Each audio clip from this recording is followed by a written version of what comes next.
आज हम लोगों को पढ़ना है कूलाम का नियम। कूलाम के नियम से पहले जो है आप लोगों को बता दें कि ये हमारा यूट्यूब चैनल है जिसका नाम है पीवी यानी physics Vatika. Physics Vatika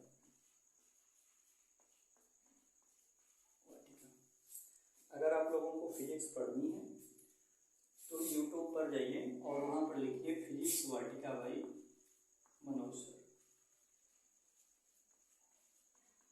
physics Vatika by Manoj sir type कीजिए और फिर उसके बाद आपको इस तरह का पीवी का एक लोगो दिखेगा। ठीक है, अभी जो है यूट्यूब पर ऐसे तिरंगे में ऐसे यहाँ पर अभिमन्यु बस्ती दिखा रहा है। कुछ समय बाद जो है पीवी लिखा दिखाएगा। जैसे इस पर क्लिक करेंगे उसके बाद जो है पीवी लिखा दिखाता है। चलिए हम लोग अपना टॉपिक शुरू करते हैं। अपना टॉपिक है कूलाम का नियम।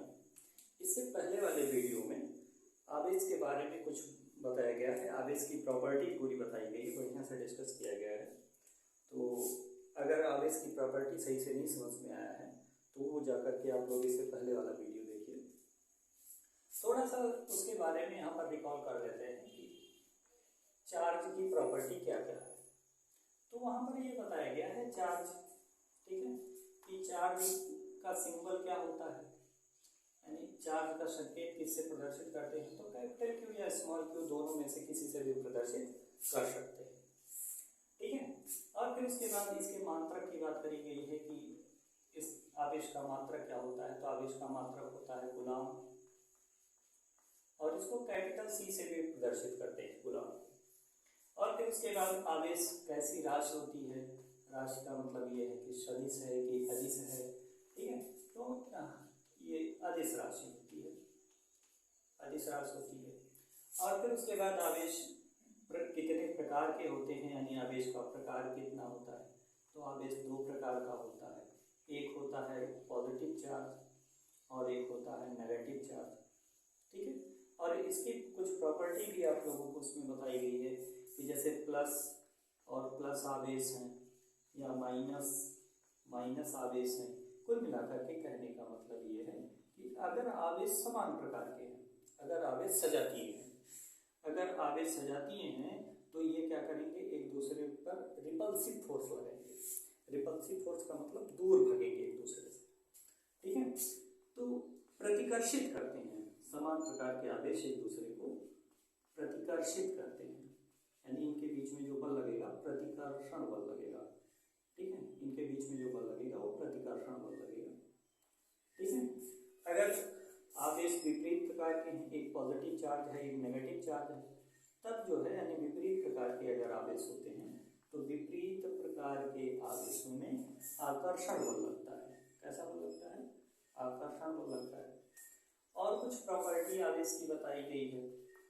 ठीक है, जैसे आवेश का क्वांटीकरण क्या होता है, आवेश का क्वांटीकरण क्या होता है,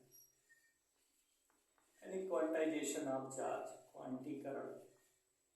ठीक है, क्वांटीकरण का मतलब ये है कि क्वांटाइजेशन का मतलब ये होता है कि कोई चीज जो है एक फिक्स अमाउंट में ही उपलब्ध होती है।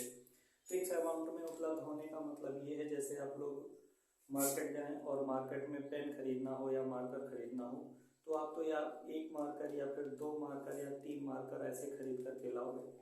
ठीक है, ऐसा नहीं होगा कि आप 1.5 मार्कर, 1.25 मार्कर, 1.25 मार्कर इस तरह का मार्कर या पेन जो है नहीं मिलेगा, यानी फिक्स अमाउंट में मिलेगा। तो इसी तरह से इलेक्ट्रॉन भी होता है। ठीक है, यानी आवेश जो होता है ये किसी बॉडी पर जो मिलेगा या तो मिलेगा एक इलेक्ट्रॉन के बराबर आवेश या 2 इलेक्ट्रॉन के बराबर आवेश या 3 इलेक्ट्रॉन के आवेश के बराबर आवेश किसी बॉडी पर मिलेगा। ऐसा नहीं होगा कि किसी पर जो है 2/3 इलेक्ट्रॉन आवेश के बराबर मिल जाए या फिर जो है ऐसे E/4 इतने इलेक्ट्रॉन के बराबर कुछ मिले, ऐसा नहीं होगा। ठीक है, यानी 1.25 जैसा इलेक्ट्रॉन नहीं होगा या 1/5 जैसा, ऐसा कोई इलेक्ट्रॉन आपको नहीं मिलेगा। यही होता है क्वांटाइजेशन कंडीशन ऑफ चार्ज। और फिर उसके बाद कुछ चीजें हैं जैसे क्वार्क हो गया। ठीक है, क्वार्क पर बताया जाता है कुछ क्वार्क्स होते हैं उनका E/3 होता है चार्ज, पर हम लोगों के सिलेबस में भी नहीं है वो सारी चीज़ें नहीं पढ़नी है। ये होता है क्वांटीकरण होता है आवेश का। और फिर उसके बाद जो है कंजर्वेशन ऑफ चार्ज हम लोगों ने पढ़ा है, यानी संरक्षण, आवेश का संरक्षण, आवेश का संरक्षण, कंजर्वेशन ऑफ चार्ज। ठीक है, ये सारी चीज़ें हम लोगों ने इससे पहले वाले वीडियो में डिस्कस करी हैं। अब हम लोगों को पढ़ना है आगे कूलॉम का नियम। दरअसल में हम लोगों को पता है कि जब समान प्रकार के आवेश होते हैं तो प्रतिकर्षण बल, अगर विपरीत प्रकार के आवेश होते हैं तो आकर्षण बल लगता है। ठीक है, प्रतिकर्षण बल लगता है और यहाँ पर क्या होता है, आकर्षण बल लगता है। तो ये जो बल है, ये बल कितना लगेगा, कोई भी आवेश हो तो उनके बीच में कितना बल लग रहा है। ठीक है, तो उस बल की गणना करने के लिए, उस बल को जानने के लिए आता है क्या, कूलॉम का नियम। ठीक है, तो हम लोगों को शुरू करना है आज कूलॉम का नियम।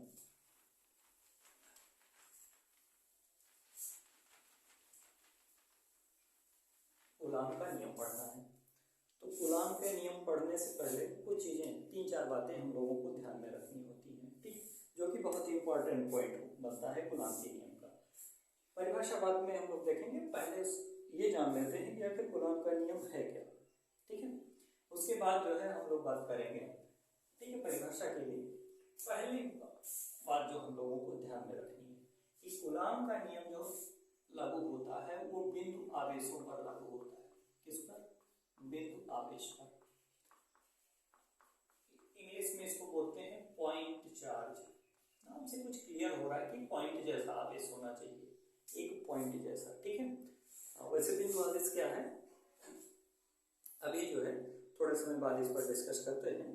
बस अभी थोड़ा दिमाग में इतना रखिए कि आवेश कैसा होना चाहिए, बिंदु आवेश होना चाहिए। और फिर उसके बाद अब 2 आवेश हैं और उन आवेशों के बीच में जो लगने वाला बल है, ठीक है, उन आवेशों के बीच में जो लगने वाला बल होता है वह बल आवेशों के केंद्रों को, ध्यान में रखिएगा। ठीक है, आवेशों के जो बल होता है आवेशों के केंद्रों को, याद रखिएगा, केंद्रों को जोड़ने वाली रेखा के अनुदिश होता है, रेखा के अनुदिश होता है। ठीक है, रेखा के अनुदिश होता है। अच्छा, इस लाइन को भी थोड़ा समझते हैं। तो इस लाइन को ऐसे समझिए, देखिए, मान लेते हैं कि हमारे पास एक आवेश ये है और एक आवेश ये है, ये 2 हमारे पास आवेश हैं। ये पॉजिटिव चार्ज Q1 बोल देते हैं, इसको Q2 बोल देते हैं। Q1 और Q2 हमारे पास ये 2 चार्ज हैं। ठीक है, अब इस आवेश का सेंटर ये हो गया, इस आवेश का सेंटर ये हो गया। अब इन दोनों को जोड़ने वाली एक रेखा खींचिए पहले। तो चलिए जोड़ देते हैं, ये जोड़ दिया हमने, दोनों आवेशों के केंद्रों को हमने जोड़ दिया। अब बल कैसे लगेगा, इनके जोड़ने वाली रेखा के अनुदिश लगेगा बल, जोड़ने वाली रेखा के अनुदिश लगेगा। इसका मतलब क्या है कि यह आवेश इस पर जो बल लगाएगा वो किस दिशा में लगाएगा, वो इसी लाइन को आगे बढ़ा दीजिए, इस दिशा में बल लगाएगा। ठीक है, अब एक चीज ध्यान दीजिए, यहाँ पर लिखते भी चलिए। ठीक है, कि इस बल को कैसे हम रिप्रेजेंट करेंगे, कैसे प्रदर्शित करेंगे, क्या नाम इसका है। तो लिखने का तरीका देखिए, F यानी फोर्स किस पर, दूसरे वाले आवेश पर, तो F on two due to one. ठीक है, ये इस तरह से कहीं पर अगर लिखा है, देखो किताबों में इसको F12 भी लिखा रहता है, पर आप लोग वो सब भूल करके बस एक चीज दिमाग में रखिएगा। ठीक है, force on two due to one, यानी आवेश 2 पर 1 के कारण लगने वाला बल, तो उसको इस तरह से प्रदर्शित करेंगे। फिर से एक बात सुनिए, force on two due to one. ठीक है, ड्यू टू वन यानी दूसरे आवेश पर पहले आवेश के कारण लगने वाला बल इस तरह से प्रदर्शित किया जाएगा। और उसी तरह से अब ये वाला आवेश इस पर भी बल लगाएगा, ये वाला आवेश इस पर भी बल लगाएगा, लेकिन किस दिशा में बल लगाएगा, दोनों समान प्रकार के हैं तो इस दिशा में लगाएगा। और इसी लाइन पर ये आवेश, अगर ये चलने लगने के लिए स्वतंत्र हो और ये बल लगा रहा हो, तो ये आवेश किधर जाएगा, इसी ये जो लाइन जोड़ रही है दोनों को, इसी लाइन पर ये इधर ऐसे इधर बढ़ेगा। और अच्छा, इस फोर्स का नाम क्या रखेंगे, force on one due to two, यानी एक पर दो के कारण लगने वाला बल, एक पर दो के कारण लगने वाला बल, यहाँ पर दो पर एक के कारण लगने वाला बल, दोनों में डिफरेंस समझिएगा, दोनों में कैसे लिख रहे हैं एक बार फिर से लिखना सीखिए, ठीक है। आवेश दो पर एक के कारण लगने वाला बल, यानी आवेश दो पर कितना बल लग रहा है उसको हम F21 लिखेंगे, यानी force on two due to one. और ये क्या है, आवेश एक पर दो के कारण लगने वाला बल, यानी इस पर ये कितना बल लगा रहा है, ये कितना बल इस पर लगा रहा है, तो force on one due to two, इस तरह से प्रदर्शित करेंगे, ठीक है। अब इसको जोड़ने वाली जो रेखा है, जोड़ने वाली रेखा यही है और इसी के अनुदिश पर लगेगा। ऐसा नहीं होगा कि ये बल कुछ इस तरफ लग जाए या इस तरफ लग जाए, ऐसा नहीं होगा, या ये बल इस पर जब लगाइए आवेश इधर चल जाए या फिर इधर चल जाए या फिर कुछ इधर आ जाए इधर, ऐसा नहीं होगा, इसी लाइन के सीध में ये आवेश बढ़ेगा, ये चीज ध्यान रखना है आपको, ठीक है। ये न्यूमेरिकल सॉल्व करते वक्त ये पॉइंट बहुत काम दिए मिलेगा, हम लोगों को काम में आएगा, तो ये पॉइंट याद रखने याद रख लीजिएगा, ठीक है। तो बल कैसे लगेगा, आवेशों के केंद्रों को जोड़ने वाली रेखा के अनुदिश लगेगा, ठीक है। और एक चीज, तीसरा पॉइंट जो आप लोगों को एकदम बढ़िया से दिमाग में सेट कर लेना है, ठीक है। जो दूरी ली जाती है, जैसे ये दोनों आवेश हो गए ना, इन आवेशों के बीच की दूरी r मानी जाती है। अब r कहाँ से कहाँ तक की दूरी होती है, तो याद रखिएगा जो दूरी होती है वो आवेशों के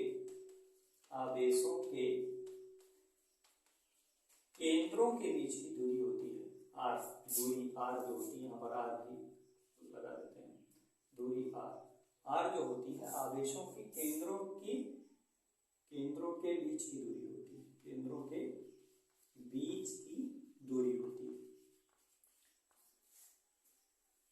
दूरी r क्या होती है, आवेशों के केंद्रों के बीच की दूरी। अब जैसे मान लेते हैं यही दो आवेश हैं, अगर इन दोनों आवेशों को हम परस्पर सटा करके रख दें, ये Q1 और ये Q2, दोनों को सटा के रख दें, तब क्या इन दोनों के बीच की दूरी शून्य हो जाएगी, नहीं शून्य होगी। इनका देखिए सेंटर ये है, इसका सेंटर ये है, दोनों का सेंटर है। अब केंद्रों के बीच की दूरी ली जाती है तो ये दूरी यहाँ पर r हमारा बनेगा, ठीक है। यानी अगर मान लें दोनों आवेश समान हैं, और दोनों की त्रिज्याएं r है, तो केंद्रों के बीच की दूरी कितनी हो जाएगी, तो यहाँ पर दूरी हम कितना ले लेंगे, r प्लस r यानी 2r। अब यहाँ पर दूरी हमारी कितनी हो जाएगी, 2r। ऐसा नहीं होगा कि ये दूरी सटा करके रख देंगे तो दूरी शून्य हो जाएगी, अगर दूरी शून्य हो गई तो इसका मतलब क्या है कि आवेशों के बीच में कोई बल ही नहीं लग रहा है, ठीक है। इनफाइनाइट हो नहीं लग रहा है, ऐसा नहीं बोल सकते, इनफाइनाइट हो जाएगा, ठीक है, इनफाइनाइट बल लगेगा, तो पर ऐसा होता नहीं है, ठीक है। ये 3 पॉइंट आप लोगों को दिमाग में हमेशा रखना है, ठीक है। और फिर उसके बाद कूलाम के नियम में और क्या आता है, कूलाम अंतल में ये बताया है कि जो लगने वाला बल होता है वो आवेशों के गुणनफल के अनुक्रमानुपाती होता है। कैसा होता है, आवेशों के गुणनफल के अनुक्रमानुपाती होता है।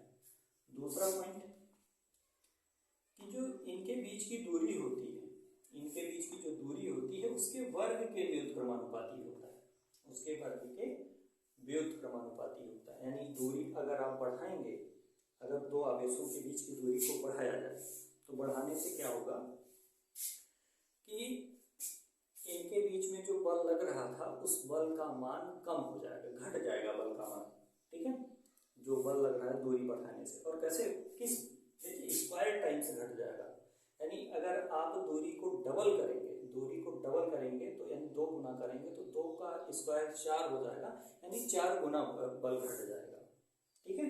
अगर 3 गुना बढ़ा देते हैं, अगर दूरी 3 गुना कर देते हैं, ठीक है, तो बल अब क्या होगा, 9 गुना घट जाएगा, यानी उसके स्क्वायर टाइम्स बल घट जाता है। और यहाँ से जनरली एक क्वेश्चन 1 नंबर में आपका पूछा जाता है, क्वेश्चन का सिलसिला शुरू हो गया, यहाँ से एक क्वेश्चन आपका बन जाता है 1 नंबर का। पूछेगा सीधा क्वेश्चन कि 2 आवेश हैं, एक Q1 है एक Q2 है, इनके बीच की दूरी भाग है। और फिर उसके बाद कहा कि इन आवेशों को दूर कर दिया गया, यानी दूरी को 2 गुना बढ़ा दिया गया, r से 2r कर दिया गया दूरी। तो अब बताइए बल कितना रह जाएगा, तो बल कितना रह जाएगा, 2 गुना कर दिया गया है तो 2 का स्क्वायर कितना होता है 4, तो बल क्या होगा, बल 4 गुना घट जाएगा, बल क्या होगा 4 गुना घट जाएगा। इसी तरह अगर दूरी को आधा कर दिया जाए, यानी दूरी को हाफ कर दिया जाए, आधा कर दिया जाए, तब क्या होगा, अब देखिए इसका स्क्वायर कीजिए तो 4 गुना आएगा, तो यानी 4 गुना बल बढ़ जाएगा, बल क्या होगा 4 गुना अब बढ़ जाएगा। इसको भी न्यूमेरिकल से भी देखते हैं और भी बढ़िया से तब क्लियर हो जाएगा ये, ठीक है, इस चीज को भी न्यूमेरिकल से भी देखते हैं। हाँ, अब अगर इन दोनों पॉइंट को हम मिलाएं, इन दोनों को एक साथ अगर हम लिखना चाहें तो एक साथ क्या लिखेंगे, समीकरण 1 या 2 से, 1 व 2 से हमको क्या मिलता है, समीकरण 1 व 2 से हमको ये मिलता है कि हम एक साथ बोल सकते हैं कि आवेशों के 2 बिंदु आवेश हैं, आवेशों के गुणनफल के अनुक्रमानुपाती लेकिन बीच की दूरी के वर्ग के व्युत्क्रमानुपाती होता है, ठीक है। इन्हीं 2 आवेशों के बीच में लगने वाला आकर्षण अथवा प्रतिकर्षण बल आवेशों के गुणनफल के अनुक्रमानुपाती तथा बीच की दूरी के वर्ग के व्युत्क्रमानुपाती होता है। और आपको पता है कि यहाँ से इस सिंबल को हटाना है तो एक कांस्टेंट लाया जाता है जिसका नाम होता है के के बारे में चर्चा अगले लेक्चर में की जाएगी, ठीक है। अभी यहाँ पर के का बस काम चलाएंगे हम लोग, बाकी चर्चा अगले लेक्चर में। ये के एक अपना एक अलग से टॉपिक ही लेकर के आएगा, तो क्या हो जाएगा के Q1 Q2 upon are square, के Q1 Q2 upon are square हो जाएगा, ठीक है। और यही होता है कूलॉम का नियम। अब थोड़ी सी बात तो के के बारे में करनी ही है। के क्या है, एक नियतांक है, के क्या है, एक नियतांक है।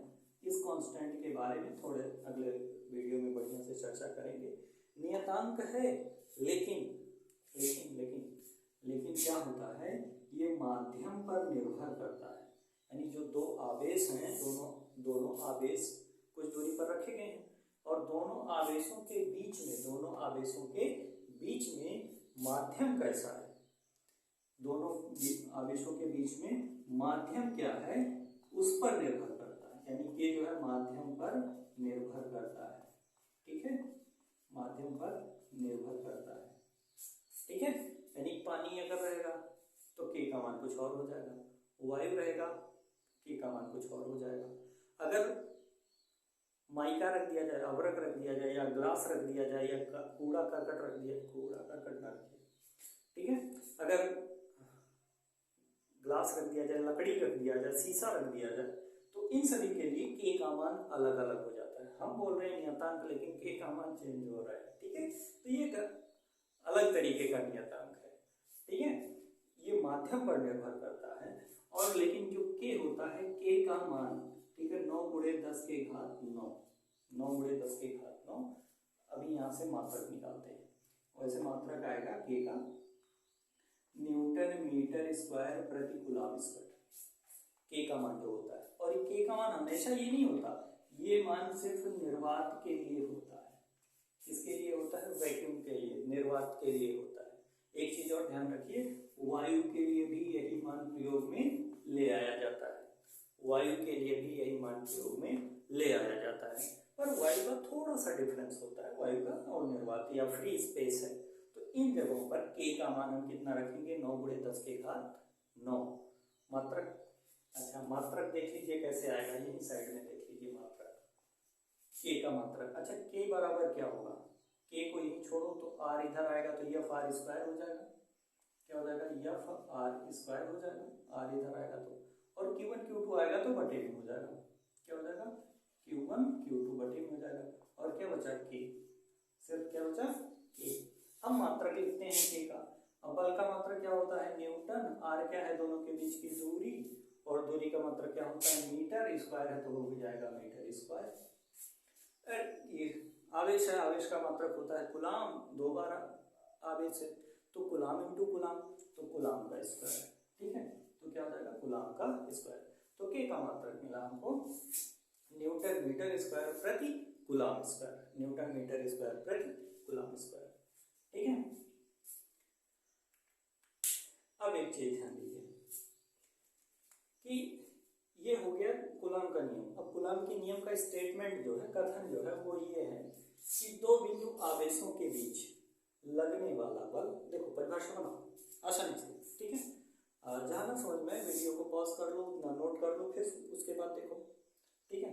वैसे भी बहुत धीरे धीरे पढ़ा रहे हैं, अगर स्पीड कम लग रही होगी तो आप लोग वीडियो में जा करके स्पीड को बढ़ा लीजिएगा, स्पीड को बढ़ाने का ऑप्शन होता है यूट्यूब पर, ठीक है। तो स्पीड बढ़ा करके देख लीजिएगा, ठीक है।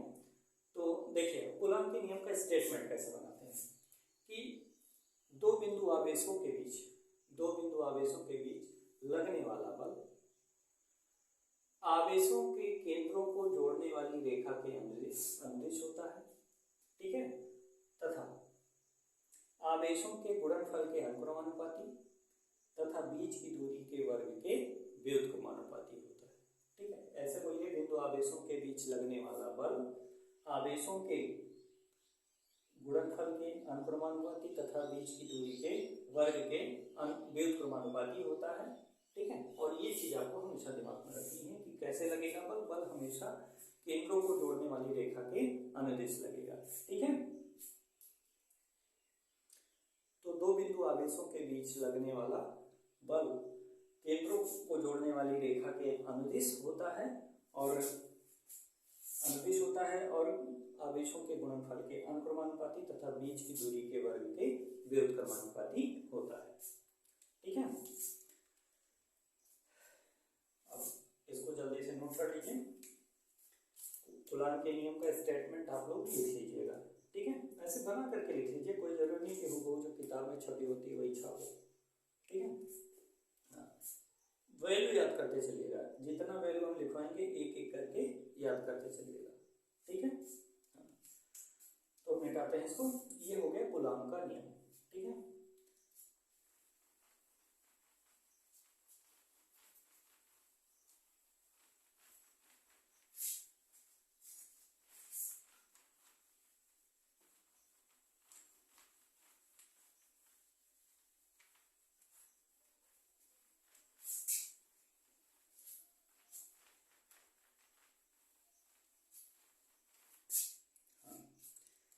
अब ध्यान दीजिए थोड़ा कूलाम के नियम में। अब जैसे इसमें क्वेश्चन कैसे पूछे जाते हैं, जैसे क्वेश्चन है, क्वेश्चन देखिए, सुन लीजिएगा सब लोग और लिख भी लीजिए, कॉपी पेन लेकर नहीं बैठ रहो। फिजिक्स मैथ जब भी पढ़ने बैठो तो कॉपी और पेन साथ में होना चाहिए, वरना कोटा तो ना ही पूरा करो। क्वेश्चन है, एक नियत दूरी पर स्थित 2 समरूप धातु के गोलों पर आवेश 4q तथा -2q है। क्वेश्चन बनाते चलते हैं। अच्छा पहले देख लीजिए, तो गोलों के बीच आकर्षण बल F है। यदि दोनों गोलों को स्पर्श कराकर पुनः उसी दूरी पर रख दिया जाए तो उनके बीच बल क्या होगा, ठीक है।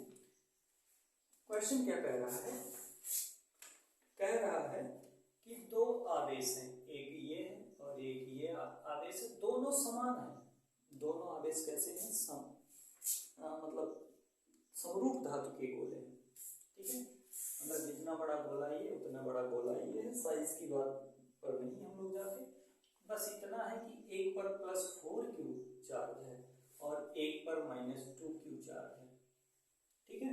और ये एक दूसरे से r दूरी पर रखे गए हैं, तो इनके बीच में जो लगने वाला बल है वो कितना है, F है।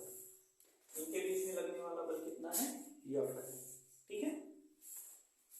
क्वेश्चन इतना समझ में आया कि 2 धातु के समरूप गोले हैं और एक पर +4q चार्ज है, दूसरे पर -2q चार्ज है, एक दूसरे से r दूरी पर रखे हैं, तो इस स्थिति में इनके बीच में जो लगने वाला बल है वो बल कितना है, F है, ठीक है। अब क्या किया गया, इन दोनों को एक आवेश ही एक आवेश से उठाया गया और दोनों को स्पर्श करा दिया गया, दोनों को स्पर्श करा दिया गया। स्पर्श कराने के बाद फिर से दोनों को उसी दूरी पर ले जा करके रख दिया गया। ठीक है, दोनों को स्पर्श कराने के बाद, ठीक है, ये स्पर्श से पहले है, यहाँ पर लिख देते हैं स्पर्श से पहले, ये पहले की बात है। और ये क्या है, स्पर्श से बाद की बात है, स्पर्श के बाद। ठीक है, स्पर्श के बाद दोनों धातु के गोले हैं, बदल तो नहीं जाएंगे। आवेश हो सकता है कुछ इधर उधर हुआ हो, ठीक है, और इनके बीच की दूरी अभी भी वही है जो पहले थी, r दूरी थी, अभी भी इनके बीच की दूरी वही है। ठीक है, तो अब इनके बीच में बल कितना लगेगा, मान लेते हैं F डैश, कितना बल लगेगा F डैश, हमको यही बताना है कि कितना बल लगेगा। ठीक है, तो स्पर्श कराने के बाद क्या हुआ होगा, देखिए बल हमको निकालने के लिए क्या चाहिए, दोनों पर आवेश कितने हो हमको ये पता चल जाए। यहाँ पर तो आसानी से निकाल सकते हैं, यह बराबर, ये कूलाम का नियम। देखिए कूलाम्स लॉ को सीधा लिखेंगे हम ACL, ठीक है, यानी अकॉर्डिंग टू कूलाम्स लॉ। ठीक है, यानी कूलाम के नियम से सीधा हम F बराबर क्या लिख सकते हैं कि Q1 Q2, Q1 Q2 क्या लिखें, सीधा लिखें 4Q इंटू 2Q अपॉन में R स्क्वायर। ठीक है, K Q1 Q2 upon R square, coulomb के नियम का फार्मूला ये तो आया था अभी, यह बराबर K Q1 Q2 upon R square. ठीक है, तो यहाँ पर यह बराबर क्या मिला हम लोगों को, K 4Q इंटू 2Q। अब एक चीज ध्यान दीजिए, अगर हम आवेशों का गुणा वगैरह कर रहे हैं, ठीक है, जैसे 4Q इंटू 2Q कर रहे हैं, तो यहाँ पर आवेशों के चिन्ह को रखना आवश्यक नहीं है, आवेशों के चिन्ह को नहीं रखते। ठीक है, लेकिन अगर जोड़ते घटाते हैं आवेशों को, तो जोड़ने घटाने में आवेशों को चिन्ह सहित रखा जाता है।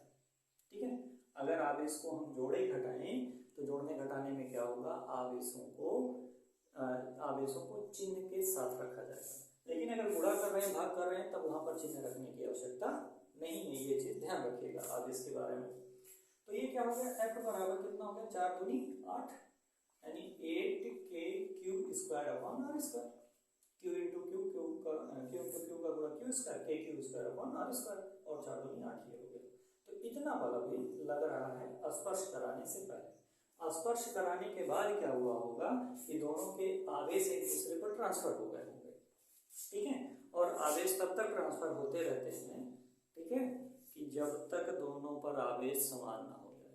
जब तक दोनों पर आवेश समान ना हो जाए तो दोनों पर सबसे पहले हमको ये पता चल जाए कि आवेश कितना कितना हुआ, आवेश दोनों पर कितना कितना हुआ। तो हमको पता करने के लिए आवेश कितना हुआ है इन पिंडों पर, तो उसके लिए क्या करेंगे, +4Q और -2Q दोनों को जोड़ करके फिर 2 से भाग कर देंगे, यानी +4Q -2Q दोनों को जोड़ के 2 से भाग कर देंगे, तो आ जाएगा कितना आवेश मिला। तो 4 में से 2 घटेगा 2Q बटे 2, 2 से 2 कैंसिल आया Q, यानी इस पर Q और इस पर Q धन का बचेगा। ठीक है, धन का बचेगा, +Q चार्ज इस पर है, +Q चार्ज इस पर भी बचा हुआ है। ठीक है, तो अब इनके बीच में कूलाम के नियम से ACL, ठीक है, F डैश बराबर क्या होता है, K Q into Q upon R square, Q into Q upon R square. अच्छा, ये क्या हो गया, F डैश बराबर K Q square upon R square. ठीक है, अच्छा यहाँ से देखिए K Q square upon R square की जगह पर क्या लिख सकते हैं, इतनी की जगह पर क्या लिख सकते हैं बताइए। देखो यहाँ से 8 को इधर ले आओ, F/8 हो जाएगा बराबर K Q square upon R square, 8 को इधर ले बटे में, यानी इतने पूरे की जगह पर F/8 रख सकते हैं वहाँ, तो रख दीजिए F डैश बराबर F/8। इसका मतलब क्या कि अब इनके बीच में जो बल रहा, वो बल क्या हो गया, पहले का 8 गुना घट गया। ठीक है, यानी पहले जो बल लग रहा था उसमें 8 से डिवाइड करेंगे तो अब बल मिल जाएगा, कहने का मतलब मान ले पहले अगर 80 न्यूटन बल लग रहा था, कितना 80 न्यूटन बल लग रहा था, तो अब कितना बल लगेगा, 8 से उसमें भाग करने पर 8 दाम 80, यानी अब 10 न्यूटन ही बल लगेगा इनके बीच में। यानी एक चीज यहाँ पर ये भी ध्यान देने वाली होती है, अगर आवेश चेंज हो जाते हैं, अगर आवेश एक दूसरे से चेंज हो जाते हैं तो उनके बीच में लगने वाले बल का मान भी क्या होता है, बदल जाता है। ठीक है, उनके बीच में लगने वाले बल का मान भी क्या होता है, बदल जाता है। ठीक है, मिटा दें, ओके।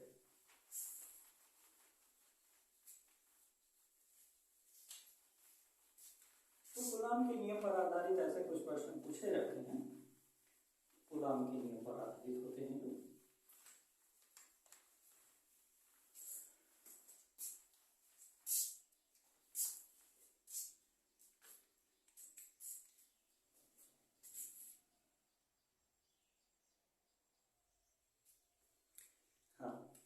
अब अगर एक कभी कभी पूछा जाता है कि एक कूलॉम की परिभाषा दीजिए, ठीक है, एक कूलॉम की परिभाषा, एक कूलॉम की परिभाषा कभी कभी पूछा जाता है, परिभाषा। ठीक है, तो एक कूलॉम की परिभाषा कैसे दी जाती है, तो यही कूलॉम के नियम से, कूलॉम के नियम से हमको क्या मिलता है कि Q1 Q2 upon R square, Q1 Q2 upon R square. ठीक है, तो यहाँ पर मान लेते हैं कि जो दोनों आवेश हैं, आवेशों के बीच की दूरी यानी R का मान कितना है, 1 मीटर, R का मान कितना 1 मीटर, और Q1 बराबर Q2 बराबर कितना 1 कूलॉम, कितना 1 कूलॉम मान लेते हैं, यदि इतना हो तो, यदि हो तो। ठीक है, यदि R बराबर 1 मीटर, Q1 बराबर Q2 बराबर 1 कूलॉम हो तो। ठीक है, तो F बराबर कितना मिलेगा, वैल्यू रखें तो K 1 इंटू 1 अपॉन में 1 का स्क्वायर, तो F बराबर क्या मिला, F बराबर K, और K का मान कितना होता है, K का मान 9 गुणे 10 के घात 9 न्यूटन मीटर स्क्वायर प्रति कूलॉम स्क्वायर। एक मिनट, ये बल आया ना, तो बल का मात्रक तो न्यूटन ही होगा सर। ठीक है, तो इतना बल लगता है, तो उनके बीच में कितना बल लगेगा, यह बराबर 9 गुणे 10 के घात 9। अब देखिए एक कूलॉम की परिभाषा कैसे देंगे, एक कूलॉम आवेश वह आवेश है, ठीक है, एक कूलॉम आवेश वह आवेश है। ठीक है, ऐसे परिभाषा दीजिए, यदि दो बिंदु आवेशों के बीच की दूरी 1 मीटर हो, यहां से शुरू करते हैं परिभाषा, यदि दो बिंदु आवेशों के बीच की दूरी 1 मीटर हो और Q1 और Q2 बराबर 1 कूलॉम हो, तो उनके बीच लगने वाला आकर्षण अथवा प्रतिकर्षण बल 9 गुणे 10 के घात 9 न्यूटन होता है। ठीक है, और ये परिभाषा कुछ ज्यादा सही नहीं लग रही, सटीक परिभाषा ऐसे लिखिए कि एक कूलॉम आवेश, आवेश वह आवेश है, वह आवेश है, आवेश है जो उसी परिमाण के, उसी परिमाण के, यानी जितने परिमाण का ये है उसी परिमाण के, परिमाण के, परिमाण के आवेश, उसी परिमाण के आवेश से आकर्षित अथवा प्रतिकर्षित बल ऐसे के कारण, उसी परिमाण के आवेश के कारण, के कारण, के कारण उनके बीच लगने वाला बल, लगने वाला बल 9 गुणे 10 के घात 9 न्यूटन हो, तो उसे एक कूलॉम आवेश कहते हैं, उसे एक कूलॉम आवेश, या वह एक कूलॉम आवेश के बराबर होता है, वो तो वह एक कूलॉम आवेश के बराबर होता है, एक कूलॉम आवेश के बराबर होता है। ठीक है, आवेश के बराबर होता है। तो ये रहा कुछ कूलाम के नियम से संबंधित कुछ चीज़ें थी। कूलाम का नियम बताए, एक उसका न्यूमेरिकल बताए, अभी भी कूलाम के नियम में बचा हुआ है। एक कूलाम की परिभाषा यहाँ से दिया जाता है कि एक कूलाम आवेश कितना होता है। तो एक कूलाम आवेश वह आवेश होता है जो उसी परिमाण के, यानी Q2 का मान भी अगर एक ही कूलाम हो तो उनके बीच में जो लगने वाला बल होता है वो 9/10⁹ न्यूटन होता है। और तो ये आवेश कितना होगा, एक कूलाम के बराबर होगा। ठीक है। और वैसे एक कूलाम आवेश काफी बड़ा मात्रक होता है। ठीक, एक कूलाम आवेश काफी बड़ा मात्रक होता है। अब इसके बारे में कल चर्चा करते हैं। लाइट कम हो गई है, इस वजह से वीडियो ज़्यादा साफ नहीं आएगा। अभी कूलाम के नियम पर चर्चा करेंगे, कल भी इस पर एक वीडियो बनेगा और उसमें ये भी चर्चा करेंगे कि अध्यारोपण का सिद्धांत क्या होता है, principle of superposition of charges. ठीक है, तो उसके बारे में कल चर्चा करेंगे। चलिए ठीक है, आप लोग इतना पढ़िए, फिर बाकी कल देखते हैं।